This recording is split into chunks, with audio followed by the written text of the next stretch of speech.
राज ठाकरे ने लाउडस्पीकर के खिलाफ मुहिम में शिद्दत लाने की बात कही है। प्रेस कॉन्फ्रेंस से खिताब करते हुए उन्होंने कहा कि जहां भी लाउडस्पीकर से अजान दी जाएगी वहां जवाब में हनुमान चालीसा बजाया जाएगा। एमएनए सरबराह का कहना है कि ये मसला हल होने तक उनका एहतिजाज मुसलसल जारी रहेगा। आज कई मस्जिदों से रजाकाराना तौर पर लाउडस्पीकर पर अजान न दिए जाने के फैसले का राज ठाकरे ने खैर मकदम भी किया, लेकिन बाज मस्जिदों में लाउडस्पीकर पर अजान दिए जाने पर राज ठाकरे ने सवाल किया। उन्होंने कहा कि सुप्रीम कोर्ट के अहकाम पर अमल होना चाहिए और जो इस पर अमल नहीं करता उनके खिलाफ सख्त कार्रवाई होनी चाहिए। एमएनएस लीडर और कारकुनान के खिलाफ नोटिस जारी किए जाने पर भी राज ठाकरे ने सवाल खड़े किए। और 4 तारीख के बाद हम लोग अगर लाउडस्पीकर चलाए गए तो उसके सामने हम लोग हनुमान चालीसा इस महाराष्ट्र में देश में लोग चलाएंगे, लाउडस्पीकर के ऊपर चलाएंगे, ये हम लोगों ने कहा था। उसके हिसाब से अगर महाराष्ट्र में आज का मुझे जो समझ आया है, जो सुबह मुझे बताया गया, उसके हिसाब से कुछ 1400 या 1500 कुछ मस्जिदें हैं और उसके ऊपर से 135 मस्जिदों के ऊपर सुबह 5 बजे के पहले जो सुप्रीम कोर्ट ने जो बताया वो नियम तोड़कर 135 मस्जिदों के ऊपर सुबह अजान लगाई गई लाउडस्पीकर के ऊपर। मैं पूछ रहा हूँ महाराष्ट्र की पुलिस को, इन 135 मस्जिदों के ऊपर आप कौन सी कार्रवाई करने वाले हैं? आप हमारे कार्यकर्ताओं को पकड़ रहे हैं और इनके ऊपर कौन सी कार्रवाई कर रहे हैं? आपको मैं बता दूं कि ये एक दिन का आंदोलन नहीं है, ये जारी रहेगा और इसके बाद भी जहां जहां पे ये जो सुप्रीम कोर्ट ने डेसिबल का जो नियम बताया है, मैंने आपको बताया कि सुप्रीम कोर्ट ने जो बताया है कि 45 से 55 तक डेसिबल होना चाहिए लाउडस्पीकर का, 45 से 55 डेसिबल का लाउडस्पीकर होना चाहिए। इसका मतलब है हमारे घर में हम लोग जो मिक्सर लगाते हैं, ग्राइंडर मिक्सर जो लगाते हैं, उसका जो आवाज़ रहता है उतना आवाज़, अगर इसके आगे जाएंगे तो उनके ऊपर कार्रवाई होनी चाहिए। ये सुप्रीम कोर्ट ने कहा है, मैं देख रहा हूं कि कार्रवाई हो रही है या नहीं हो रही है, होगी या नहीं होगी, या सिर्फ हमारे ऊपर होगी। हम इस देश में महाराष्ट्र में शांतता चाहते हैं, कोई दंगा फसाद नहीं चाहते। हम सिर्फ चाहते हैं कि जैसे मस्जिदों के ऊपर है, अगर इलीगली अगर मंदिरों के ऊपर भी होगा वो भी निकालो आप। ये विषय सामाजिक है, ये धार्मिक विषय नहीं है, ये पहले समझ लो आप। और उसके हिसाब से मुझे लगता है किसी भी सरकार को इस देश में, किसी भी राज्य सरकार को या वहाँ की पुलिस को इस तरह की एक्शन उनको लेनी चाहिए। अगर आप सुप्रीम कोर्ट का अगर आप कंटेम्प्ट ऑफ कोर्ट कर रहे हो तो सुप्रीम कोर्ट इसके आगे क्या करने वाली है ये भी मुझे देखना है। कि एक बार फैसला सुना देती है आप, और फैसला सुनाने के बाद अगर नीचे जो सरकारें हैं वो उसका इम्प्लीमेंटेशन अगर नहीं कर रहे हैं तो फिर फायदा क्या है सुप्रीम कोर्ट का? सुप्रीम कोर्ट का डिसीजन है, डिसीजन के बाद अगर सरकारें नहीं मानती तो क्या करेंगे आगे? और जब निवेदन की भाषा जब नहीं समझ में आती तब आंदोलन की भाषा शुरू हो जाती है। और इसके लिए आंदोलन है, ये एक दिन का आंदोलन नहीं है, ये चालू रहेगा जब तक ये आवाजें लाउडस्पीकर बंद नहीं होते, तब तक ये चालू रहेगा। हमारे साथ इस पूरे मामले पर बात करने के लिए हमारे नुमाइंदे वसीम अंसारी बराह रास्त हमसे जुड़ चुके हैं। वसीम अंसारी, राज ठाकरे की जानिब से कोई भी मुस्बत पैगाम सामने नहीं आया, उस पैगाम की वजह से समाज में किस तरह का खदशा लाहक है? देखिए, जिस तरह से राज ठाकरे ने प्रेस कॉन्फ्रेंस ली, प्रेस कॉन्फ्रेंस के दौरान उन्होंने एक बार फिर इस बात पे जोर दिया कि जो मस्जिदों पे लाउडस्पीकर लगाए जा रहे हैं उसके अजान अगर कम नहीं होते हैं तब तक ये आंदोलन चलता रहेगा। लेकिन कहीं ना कहीं राज ठाकरे का ये बयान कि जिस तरह से उन्होंने आंदोलन किया, उस आंदोलन के बाद ही अब नज़र आने लगा है कि कई जो मस्जिदें हैं वहाँ पर अजान लाउडस्पीकर पर नहीं हुई है। और जिस तरह से देखा गया, जो आंकड़े उन्होंने मुंबई के बताया कि 1140 जो मस्जिदें हैं जिसमें से 135 मस्जिदों ने उल्लंघन किया है, नियमों का पालन नहीं किया है, उस पर कार्रवाई कैसे की जाएगी? अब पुलिस विभाग इस पे ध्यान देगा। लेकिन सबसे अहम बात जो सवाल उनका ये उठाना था कि जिस तरह से देखा गया है कि कई ऐसी मस्जिदें हैं जो परमिशंस नहीं लेती और अवैध तरीके से बनाई गई है, ऐसे में उन पर लाउडस्पीकर को परमिशन कैसे दी जाती है, इस पर भी उन्होंने एक सवालिया निशान खड़ा किया। और साफ तौर पे जिस तरह से पूरे महाराष्ट्र में लगातार जो मनसे कार्यकर्ताओं को नोटिस दी जा रही है, उन्हें पकड़ा जा रहा है, इसे भी लेकर उन्होंने अपनी भूमिका रखी है। लेकिन साफ तौर पे जिस तरह से उनका एक तरफ ये कहना है कि किसी भी जाति धर्म को लेकर नहीं है, आपकी प्रार्थना आपको करना है तो आप अपने घरों में करिए या फिर मस्जिदों में करिए, किसी को तकलीफ नहीं होना चाहिए। और संकेत साफ तौर पे दिए हैं कि वो अभी तक इस पूरे आंदोलन को पीछे नहीं ले रहे हैं। लेकिन साफ तौर पे ये भी बताया कि अगर जिस तरह से किसी भी मस्जिद में लाउडस्पीकर पर अजान देती है, उसका जो नियम है, जो वॉइस से अगर ज़्यादा होती है तो डबल 2 गुने में उनको हनुमान चालीसा पढ़ाना, इस तरह की जो उन्होंने अपनी व्यक्तित्व रखा है, कहीं ना कहीं मनसे ने अपनी भूमिका रखने की कोशिश की है। और जिस तरह से लगातार गृह विभाग की तरफ से कार्रवाई की जा रही है, पुलिस की तरफ से नोटिसें दी जा रही है, 18,000 से भी ज़्यादा जो पुलिस मनसे कार्यकर्ता है उनको नोटिस पहुंची है। तो ऐसे में आज का जो दिन था काफ़ी अहम था। जो राज ठाकरे की भूमिका थी, जो आक्रामक भूमिका साफ तौर पर देखने को मिलती है, जो मुद्दे उन्होंने रखे हैं, इस मुद्दे को कहीं ना कहीं वो सरकार को घेरने की पूरी कोशिश कर रहे हैं। जी वसीम अंसारी, आपसे ये भी जानना चाहेंगे कि जिस तरह से मुस्लिम लीडरान हैं, उनका किस तरह का रद्द-ए-अमल राज ठाकरे के बयान पर सामने आया? देखिए, राज ठाकरे ने अपनी भूमिका साफ कर दी है, लेकिन अभी जिस तरह से देखा गया, जो सरकारी नुमाइंदे हैं, जो मंत्री हैं, वो अभी सह्याद्री गेस्ट हाउस में बैठक कर रहे हैं। राज ठाकरे की जो सुबह से मनसे की जो एक्टिविटीज़ चल रही है, उस पर उनकी किस तरह से नजरें हैं, अलग अलग तरीके से पुलिस विभाग को अलर्ट किया गया है। जैसे अगर मुंबई की बात करें तो जितने भी पुलिस स्टेशन है उन सबको अलर्ट किया गया है, जितने भी मस्जिद है उन मस्जिदों के बाहर पुलिस को बिठाया गया है। हमने देखा है 2 दिन पहले सभी मस्जिदों को एक फॉर्म दिया गया है, उस फॉर्म में उनकी डिटेल्स मांगी गई है और उनको अनुमति लेने के लिए लगातार पुलिस विभाग की तरफ से प्रेशर भी किया जा रहा है। और जिस तरह से सरकार ने इस पूरे मामले को दबाने की कोशिश की है, क्योंकि जिस तरह से पूरे अनोखा आंदोलन शुरू किया था, इससे 2 समाज के बीच में आपसी मतभेद साफ तौर पे होने की आशंका जताई जा रही थी। और सुबह ये सब देखा भी गया कि मनसे के कई कार्यकर्ताओं ने मस्जिद के बाहर लाउडस्पीकर बजाए और इसके पुलिस की कार्रवाई की गई। लगभग 250 से ज्यादा मुंबई में पुलिस ने ऐसे कार्यकर्ताओं को अरेस्ट भी किया है। तो कहीं ना कहीं इस बात पे जोर दिया गया है सरकार की तरफ से कि जिस इलाके में तनाव बढ़ता है, खास करके मुस्लिम इलाके में, तो उन इलाकों में किसी भी तरीके से कोई भी ढिलाई नहीं बरतनी। वहाँ पे जो पुलिस के अधिकारी है वो तैनात किए गए हैं। और साथ ही साथ राज ठाकरे का ये भी कहना है कि जब तक इस मसले का कोई ठोस हल नहीं निकलता है, तब तक मुसलसल एहतिजाज जारी रहेगा। इस पैगाम के साथ क्या कुछ शरपसंद, जिस तरह से हमारे समाज में अनासर होते हैं, शरपसंद अनासर होते हैं, उन तक किस तरह का पैगाम चला जाएगा? चूंकि कोई मुस्बत चीज तो सामने नहीं आ रही है, कोई हल तो नहीं है। देखिए, जिस तरह से उन्होंने बयान दिया है कि जब तक ये लाउडस्पीकर पूरी तरीके से हटता नहीं, तब तक वो लगातार इसी तरह का आंदोलन करते रहेंगे। या फिर जो कोर्ट ने निर्देश दिए हैं, जो डेसिबल तय किया गया है सुबह 6 बजे से लेकर रात के 10 बजे से 40 से 45 डेसिबल, यानी कि एक मिक्सर की आवाज़, इतनी आवाज़ होती है 40 से 45 डेसिबल की, इसके बाहर मस्जिदों के बाहर वो आवाज़ नहीं जाती। अगर उसका पालन नहीं किया जाता है तो ये आंदोलन चलता रहेगा। साफ तौर पर ये बताने की कोशिश की है कि ये आंदोलन एक दिन का नहीं है, लगातार वो जिस तरह से इस पूरे आंदोलन को आगे तक खींचना चाहते हैं। और ये बताने की कोशिश भी की उन्होंने कि इस पूरे आंदोलन को क्रेडिट नहीं ले रहे, लेकिन कहीं ना राज ठाकरे का साफ ये कहना है कि जब तक न इस पूरे मसले को हल किया जाएगा, तब तक उनका जो एहतिजाज है वो जारी रहेगा। और अगर एक तरफ से लाउडस्पीकर पर अजान दी जाती है तो दूसरी जानिब हनुमान चालीसा का पाठ पढ़ा जाएगा। हमसे बात करने के लिए बेहद शुक्रिया। पुणे पुलिस कमिश्नर अमिताभ गुप्ता का कहना है कि शहर में हालात कंट्रोल में हैं। बेशतर मस्जिदों ने रजाकाराना तौर पर लाउडस्पीकर का इस्तेमाल नहीं किया। नज़्म-ओ-नस्क की बरकरारी के लिए शहर में बड़ी तादाद में पुलिस फोर्सेस तैनात की गई है। एमएनएस कारकुनान के खिलाफ कार्रवाई की जा रही है। हमको पेट्रोलिंग के दरमियान महिंद्रा सर्कल, जो रजमिया मस्जिद के बाजू में ही है, 100 मीटर के करीब 6 से 7 मनसे सैनिक वहाँ पे कुछ अलग हलचल करते हुए हमको दिखाई दिए। हम करीब में गए तो उनके पास में भोंगा था, बैटरी थी, वायरिंग थी, वो ज्वाइन कर रहे थे और वो हनुमान चालीसा शुरू करने वाले थे। उसी दौरान हमने उनके ऊपर झड़प मार के उनको ताबे में लिया और सब उनका जो साहित्य है वो जब्त किया है। और इस मामले में सातपुर पुलिस स्टेशन में गुना रजिस्टर नंबर 107/22 IPC कलम 188 290 291 511 34 सह मुंबई पुलिस कायदा कलम 135 के तहत मामला दर्ज कर दिया गया है।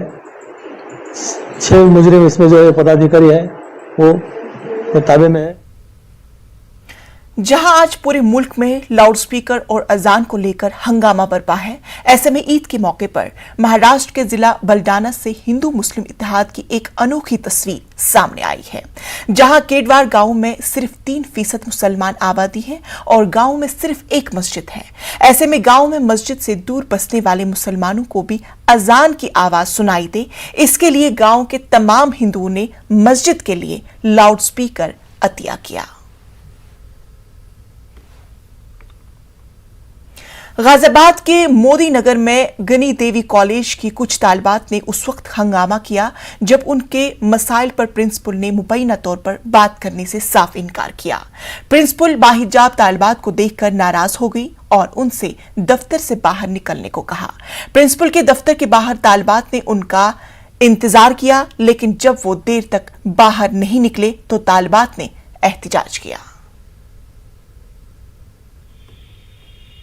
आज वो सब लड़कियां थी कि टैबलेट मिल रहे हैं टैबलेट, तो फिर हम कह रहे कहाँ मिल रहे हैं, कहेंगे मैम से बात करने चलते हैं। तो हमने कहा चलो चलते हैं। तो देखा तो मैम, हमने अंदर कहा कि मैम से बात करनी है। कहने लगी कि हम जैसे हिजाब को देख लिया एकदम, कहने लगी कि तुमने हिजाब पहन रखा, मैं तुमसे बात नहीं करूंगी। फिर हमने कहा कि एक काम करो, तुम बाहर आ जाओ, हम अंदर नहीं जा रहे तो तुम बाहर आ जाओ, तुम हमारे जो भी प्रॉब्लम है हमारी सुन लो। कहने लगी नहीं, हिजाब उतार के जब ही अंदर आओ। फिर हम कितनी देर तक बाहर खड़े रहे कि बाहर आ जाए। ऐसी बात थी कि कुछ लड़कियों के कुछ मसले थे जो प्रिंसिपल मैम से बात करके ही सॉल्व किए जा सकते थे। हिजाब की वजह से प्रिंसिपल मैम ने हमारी बात सुनने को मना कर दिया, हमें ऑफिस से बाहर निकाल दिया। बस बेटी का फोन आया था, बेटी का हम कॉलेज में गए थे, मुझे विदाउट ड्रेस है, मुझे बाहर कर दिया। फिर और जो ड्रेस वाले बच्चे गए उन्होंने कहा ये हिजाब वाली ना बाहर करो, यही बात हो गई थी बस। फिर बाकी काफी टाइम बाद फिर फोन आया, मैंने क्या हुआ, मुझे बस हमने रोड पर जाम लगाया। फिर पुलिस प्रशासन आया, वो लेकर के अंदर गए। फिर पुलिस प्रशासन ने बात की है और 4 दिन बाद जो भी कुछ होगा 4 दिन बाद बात होंगी इसकी बस। आज टैबलेट वितरण हो रहा था जी। हमारे करीब 69 बच्चों को टैबलेट कटने थे, 55 बच्चे ले जा चुके हैं टैबलेट। उसी में छात्राएं जो है, उस समय भी छात्राएं बहुत सारी यूनिफॉर्म में नहीं आई थी, तो हमारे कहने तो यूनिफॉर्म में बच्चों को लॉक करेंगे, तो उसी पर बच्चों ने रहा उनका वीडियो वायरल हो रहा है। बाहर जाकर वो क्या कर रहे हैं, उनका क्या वर्जन है। और छात्राएं जो है वो यहाँ पर सिर्फ उनको यूनिफॉर्म में लाना, उनका हमारा मेन दायित्व था कि छात्र यूनिफॉर्म। इसी के साथ वक्त हुआ छोटे से वक्फे का। बने रहे न्यूज़ 18 उर्दू के साथ। ब्रेक के बाद इस्तकबाल। अमरावती हलके की रुकनी पार्लिमान नवनीत राणा और एमएलए रवि राणा को सेशन कोर्ट ने मशरूत जमानत दे दी है। साथ ही अदालत ने केस के सिलसिले में मीडिया से बात न करने की हिदायत दी है और तनबीह की है कि वो दोबारा इस तरह का जुर्म सरजद नहीं होना चाहिए। अदालत ने कहा है कि सबूतों के साथ छेड़छाड़ न किया जाए। वाज़ेह रहे कि नवनीत राणा और रवि राणा ने अमरावती से मुंबई आकर मातोश्री बंगले पर हनुमान चालीसा पढ़ने का चैलेंज दिया था। बेल एप्लीकेशन नवनीत कौर राणा और उनके हस्बैंड रवि राणा की कोर्ट ने अलाउ कर दी है। कुछ कंडीशंस उन्होंने इम्पोज किए हैं कि आप इन्वेस्टिगेशन और इंटरोगेशन के अंदर कोऑपरेट करोगे। पुलिस को भी डायरेक्शन है कि 24 घंटे के आगे उनको नोटिस इश्यू करनी है, या तो पर्सनली या तो उनके मोबाइल के ऊपर, और कंडीशन के हिसाब से उनको अटेंड करना होगा, कोऑपरेट करना होगा इन्वेस्टिगेशन के लिए। और दूसरा डायरेक्शन है कि no hampering, no tampering of evidence. और दूसरी मोस्ट इंपॉर्टेंट कंडीशन जो उन पर भी इम्पोज है और आप लोगों से भी रिक्वेस्ट है कि आप लोग भी फॉलो करना, कि इस केस के सिलसिले में नाइदर ऑफ द एक्यूज्ड उनको किसी किस्म का प्रेस का, मीडिया का, इलेक्ट्रॉनिक प्रिंट मीडिया, किसी किस्म का इंटरव्यू नहीं देना है। उम्मीद है आज शाम तक रिलीज हो जाएंगे। 2 बजे तक रिलीज अपने जो कोर्ट का ऑपरेटिव पार्ट है, वो ऑपरेटिव पार्ट मिलने के ऊपर श्योरिटी की कंडीशन जो कैश डिपॉजिट की एप्लीकेशन है वो कंप्लाई करेंगे। तो उम्मीद है कि शाम तक। साउथ दिल्ली में तजावुजात के खिलाफ एमसीडी की इन्हदामी कार्रवाई शुरू हो गई है। पहला मरहला 13 मई तक चलेगा, जिसमें MB रोड के आसपास के इलाके कालिंदी कुंज मेन रोड पर कालिंदी कुंज से Jamia Nagar police station, Shrinivaspuri private colony से Okhla railway station, Gandhi camp और शाहीन बाग जी ब्लॉक से जसोला समेत दीगर इलाकों में तजावुजात हटाए जाएंगे। इन हदामी कार्रवाई के बारे में जुनूब और जुनूबी मशरकी दिल्ली के DCPs को खत रवाना कर दिया गया है। ख्याल है कि गुज़िश्ता दिनों जसोला और सरिता विहार में चलाई जा रही इन हदामी कार्रवाई को माकूल पुलिस बंदोबस्त न होने के सबब रद्द कर दिया गया था।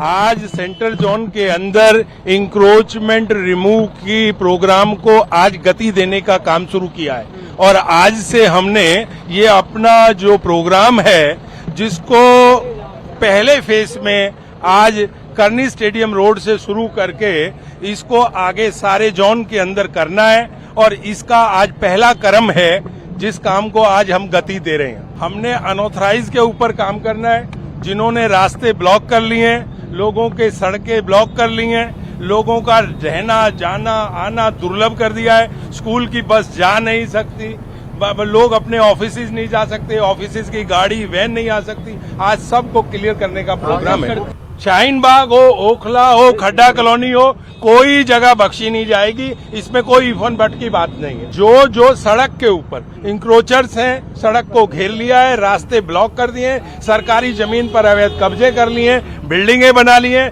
नेताओं की शय पर बना ली है, उस सब को साफ करना।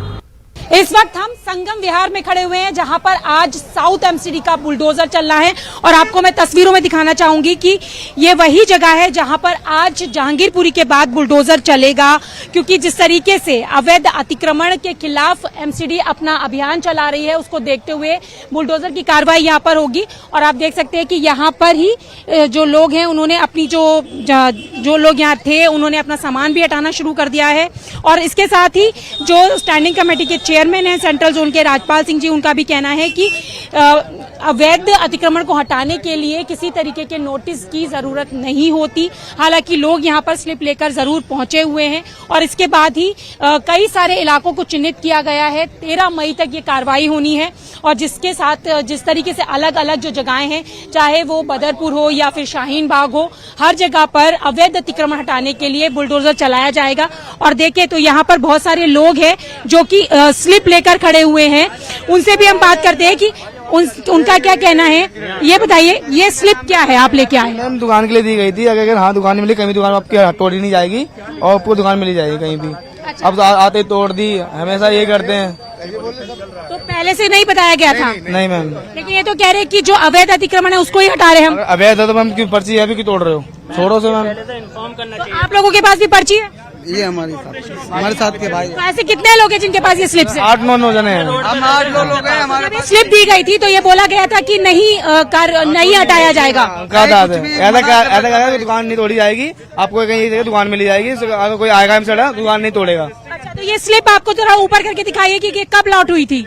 ये अभी मैम कुछ दिन हो गए, 2-3 महीने पहले आई थी मेरे पास। हाँ, आप ये स्लिप आपने जब दिखाई तो नहीं आपकी बात सुनी जा रही है? देखा नहीं, यूँ छोड़ दिया, अभी मत दिखाओ। एमसीडी के कर्मचारी तो खुद ही इनसे पैसे लेके जाते हैं। एक एमसीडी का कर्मचारी ऐसा नहीं है जो इनसे पैसे लेके नहीं जाता। और अभी इन्होंने चेयरमैन साहब ने एक बात बोली कि बीजेपी गरीबों को रोटी देने का काम कर रही है। बीजेपी ने आज तक किसी को रोटी दी नहीं होगी, बल्कि हजारों लाखों लोगों की छीनी जरूर है। लेकिन कार्रवाई तो ये अवैध अतिक्रमण के खिलाफ हो रही है ना? अवैध इनको 15 साल से नहीं नजर आया। एकदम से अब इलेक्शन आ गए एमसीडी के तो इनको ये चीज नजर आ रही है पब्लिसिटी के लिए, हाईलाइट होने के लिए। तो आपको लग रहा है कि ये गलत हो रहा है? बिल्कुल गलत हो रहा है। इनको एटलीस्ट इन्फॉर्म तो करना चाहिए। अगर मारना तो एक ही बार मार दो, इससे बढ़िया तो रो के क्या खाएंगे, क्या जिएंगे? इससे सहा चल रहा है, बच्चों को क्या खिलाएंगे? कोरोना काल से तो इतना सब कोई परेशान है। हम लोग रोड पे फुटपाथ पे अगर अपना जीवन गुजार रहे हैं 2 पैसे कमा करके, तो इसमें क्या गलत है? हम कोई यहाँ परमानेंट पर जो लोग हैं उनका कहना है कि ये इस तरीके की स्लिप जो है वो अलॉट की गई थी, लेकिन अब चूंकि कार्रवाई शुरू हो चुकी है, इस स्लिप को लेकर भी कोई सुनवाई यहाँ पर नहीं हो रही। और जिस तरीके से लोगों ने यहाँ पर जिस तरीके से दुकान चला रहे थे या किसी तरीके का जो अपना काम कर रहे थे, उनको अब यहाँ से हटा दिया गया। 8 से लेकर 10 जगहों पर ये कार्रवाई होनी है, तो अब देखना होगा कि एमसीडी का ये बुलडोजर दिल्ली के किस किस इलाकों में चलेगा। कैमरा पर्सन योगेंद्र के साथ रचना, न्यूज़ 18 दिल्ली।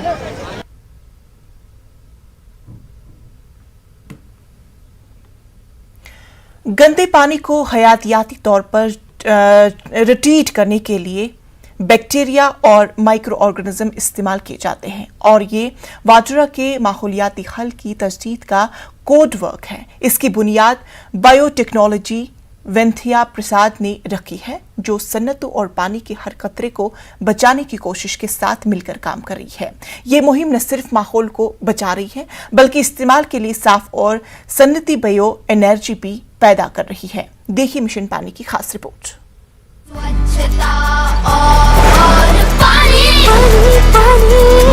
हमको बचानी है ये जिंदगानी। Hi, I am Dr. Vanita Prasad, an environment biotechnologist working on my passion of converting waste to resource for past 30 years. And I believe that nothing is waste, but it is just something at wrong place at wrong time. So we need a right place and a right way to manage these wastes, so as to take best out of it. We have developed an innovative and indigenous process of making robust anaerobic granulated sludge for treatment of waste and wastewater to recover energy, nutrient and 100% recovery of processed water.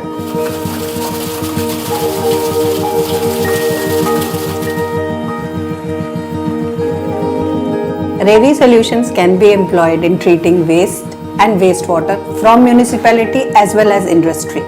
With our biotechnology approach, we will help provide clean water, sanitation as well as affordable clean energy to communities that wants to become more climate smart.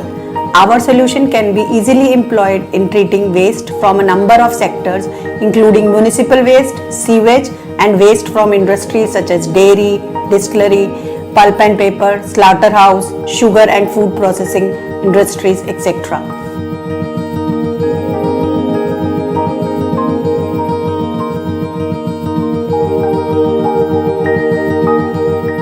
As water is at a core of sustainable development and is very crucial for social economic development, its treatment and reuse is must. स्वच्छता और पानी,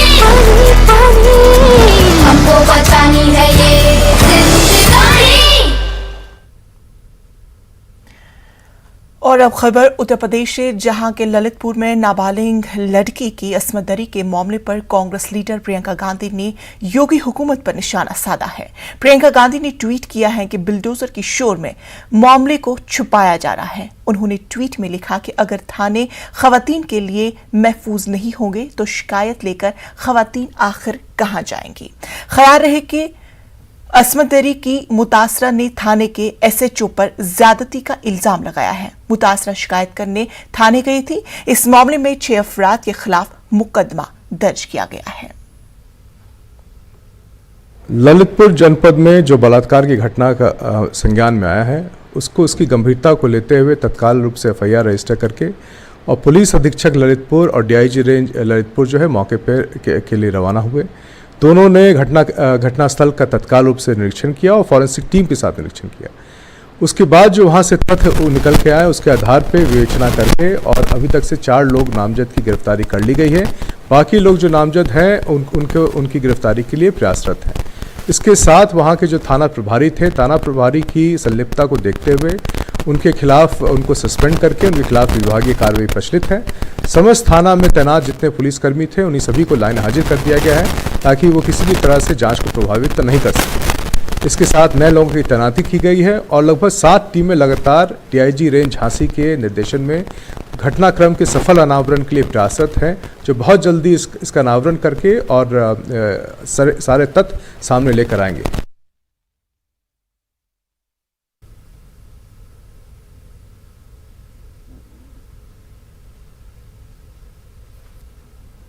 आपको बता दें कि यह मामला उत्तर प्रदेश के ललितपुर में पेश आया है, जहां पर नाबालिग लड़की के साथ अस्मत दरी का मामला पेश आया था और जिस पर कांग्रेस के लीडर प्रियंका गांधी ने ट्वीट करके योगी हुकूमत पर निशाना साधा। डीजीपी के द्वारा वहां के डीआईजी झांसी को ये जांच दी गई है कि किन परिस्थितियों में इस तरह के आरोप थाना स्टाफ पे लगे हैं तथा वहाँ के जो भी सुपरवाइजरी अफसर है, पर्यवेक्षण करने वाले अधिकारी हैं, एसपी सहित, उनमें उनकी क्या गलतियां हैं। इसके अतिरिक्त एडीजी जोन के द्वारा पूरे थाने के स्टाफ को लाइन हाजिर किया गया है। इसमें जो भी व्यक्ति दोषी है उसके विरुद्ध कार्रवाई की जाएगी। 3 अभियुक्तों की गिरफ्तारी की जा चुकी है तथा कोई भी अभियुक्त इसमें बख्शा नहीं। खबरों में फिलहाल इतना ही। मुझे दीजिए इजाजत, लेकिन आप देखिए न्यूज़ 18 उर्दू।